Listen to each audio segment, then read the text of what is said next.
بخاری شریف میں ہے کہ حضرت حسن رضی اللہ تعالیٰ عنہ نے ایک دفعہ زکوٰۃ کی کھجور اٹھائی اور منہ میں ڈالی.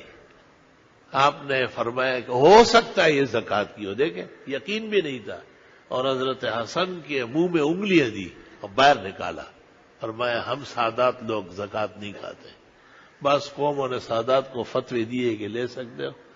میں کہتا ہوں یا تو سید اصلی نہیں ہو, ڈبل بیڈ والے ہو, ورنہ جھوٹے فتوے نہ دیتے. نبی کے خلاف بھی مفتی فتویٰ دے سکتا ہے کیا؟ وہ کیسے مفتی ہے؟ علی الاطلاق ائمہ اربعہ متفق ہے کہ سادات کے لیے زکوٰۃ ناجائز اور حرام ہے. علی الاطلاق دیکھیے فتح القدیر شرح ہدایہ. اور حضرت صلی اللہ علیہ وسلم کا ایک غلام تھا, ابو رافع نام ہے.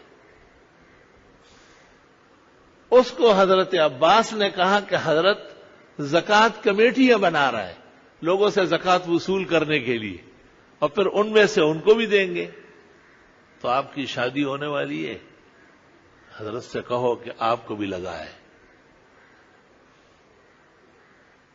ابو رافع نے آ کے آپ کو کہا کہ حضرت آپ لوگوں کو زکوٰۃ کمیٹی میں رکھ رہے ہیں, مجھے بھی رکھ لیں, مجھے زکوٰۃ کے پیسے چاہیے. حدیث شریف میں آپ نے ٹھنڈی آہ بھری, بہت افسوس کیا.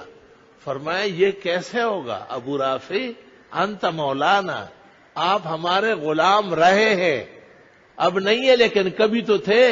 وہ مولا القوم من انفسہم, اور غلام قوم کے حکم میں ہوتا ہے, نہ ہمیں لینا جائز نہ آپ کو لینا جائز. یہ زکوٰۃ خور اور زکوٰۃ چور سادات یہ غلاموں کے حکم میں بھی نہیں, ورنہ یہ ہمیشہ پرہیز کرتے. شکر ہے کہ دارالعلوم دیوبند کا فتویٰ علی الاطلاق عدم جواز کا ہے. فتاوی دارالعلوم میں, قدیم میں, جدید میں, امداد الفتاوی میں, کفایت المفتی میں,